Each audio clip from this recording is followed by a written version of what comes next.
Packing for the journey.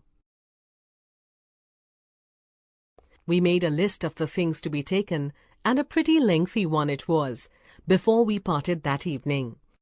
The next day, which was Friday, we got them all together and met in the evening to pack.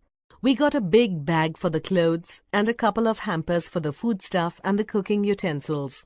We moved the table up against the window, piled everything in a heap in the middle of the floor, and sat round and looked at it.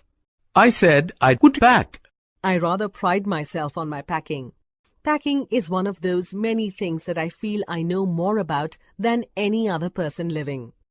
I impressed the fact upon George and Harris and told them that they had better leave the whole matter entirely to me. They fell into the suggestion with a readiness that had something uncanny about it. George lit a pipe and spread himself over the easy chair, and Harris cocked his legs over the table and lit a cigar. This was hardly what I intended. What I had meant, of course, was that I should supervise and that Harris and George should potter about under my directions, I pushing them aside every now and then with, "Oh, you! Here, let me do it. There you are. Simple enough." Really teaching them, as you might say. Their taking it the way they did irritated me. There is nothing that does irritate me more than seeing other people sitting about doing nothing when I'm working. I lived with a man once who used to make me mad that way. He would loll on the sofa and watch me doing things for hours, following me round the room with his eyes wherever I went. He said it did him real good to look on at me messing about. He said it made him feel that life was not an idle dream to be gaped and yawned through, but a noble task, full of duty and stern work. He said he often wondered now how he could have gone on before he met me, never having anybody to look at while he worked. Now, I'm not like that. I can't sit still and see another man slaving and working. I want to get up and superintend, and walk around with my hands in my pockets and tell them what to do. It is my energetic nature. I can't help it. However, I did not say anything, but started the packing.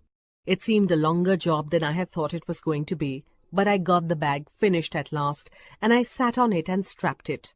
"Ain't you going to put the boots in?" said Harris. And I looked around, and I had forgotten them. That's just like Harris. He couldn't have said a word until I got the bag shut and strapped, of course. And George laughed, one of those irritating, senseless laughs of his. They do make me so wild. I opened the bag and packed the boots in, and then just as I was going to close it, a horrible idea occurred to me. Had I packed my toothbrush? I don't know how it is, but I never do know whether I've packed my toothbrush.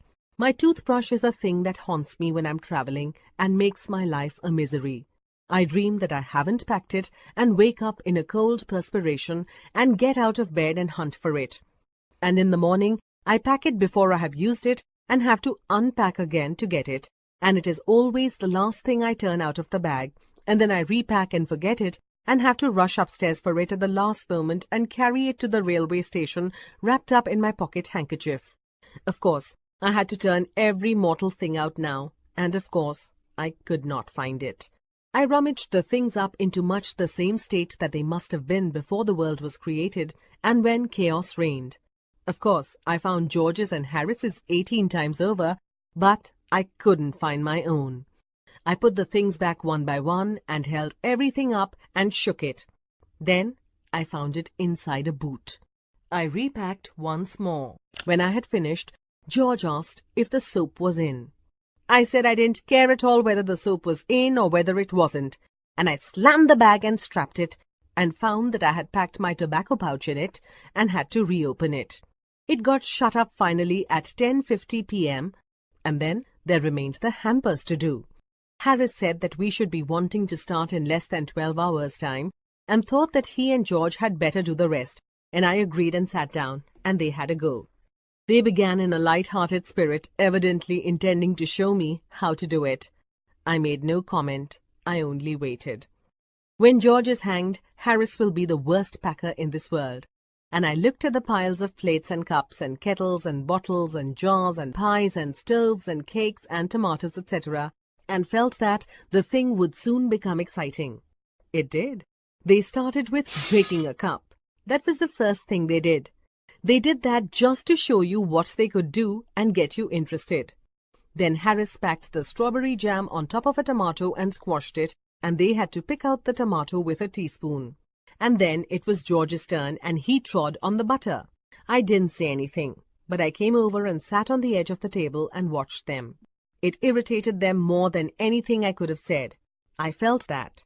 It made them nervous and excited, and they stepped on things and put things behind them, and then couldn't find them when they wanted them. And they packed the pies at the bottom and put the heavy things on top and the pies in. They upset salt over everything, and as for the butter, I never saw two men do more with 1 and 2 pence worth of butter in my whole life than they did. After George had got it off his slipper, they tried to put it in the kettle. It wouldn't go in, and what was in wouldn't come out. They did scrape it out at last and put it down on a chair, and Harris sat on it, and it stuck to him, and they went looking for it all over the room. "I'll take my oath, put it down on that chair," said George, staring at the empty seat. "I saw you do it myself not a minute ago," said Harris. Then they started round the room again looking for it, and they met again in the centre and stared at one another. "Most extraordinary thing I've ever heard of," said George. "So mysterious," said Harris. Then George got round at the back of Harris and saw it. "Why, here it is all this time." he exclaimed indignantly. "Where?" cried Harris, spinning around. "Stand still, can't you?" roared George, flying after him, and they got it off and packed it in the teapot. Montmorency was in it all, of course. Montmorency's ambition in life is to get in the way and be scolded. If he can squirm in anywhere where he particularly is not wanted, and be a perfect nuisance, and make people mad, and have things thrown at his head, then he feels his day has not been wasted. To get somebody to stumble over him and curse him steadily for an hour is his highest aim and object, and when he has succeeded in accomplishing this, his conceit becomes unbearable. He came and sat on things just when they were wanted, and labored under the fixed belief that, whenever Harris or George reached out their hand for anything, it was his cold, damp nose that they wanted. He put his leg into the jam and played with the teaspoons and pretended that the lemons were rats, and got into the hamper and killed 3 of them before Harris could land him with the frying pan. Harris said I encouraged him. I didn't encourage him. A dog like that doesn't want any encouragement. It's the natural, original sin that is born in him and makes him do things like that.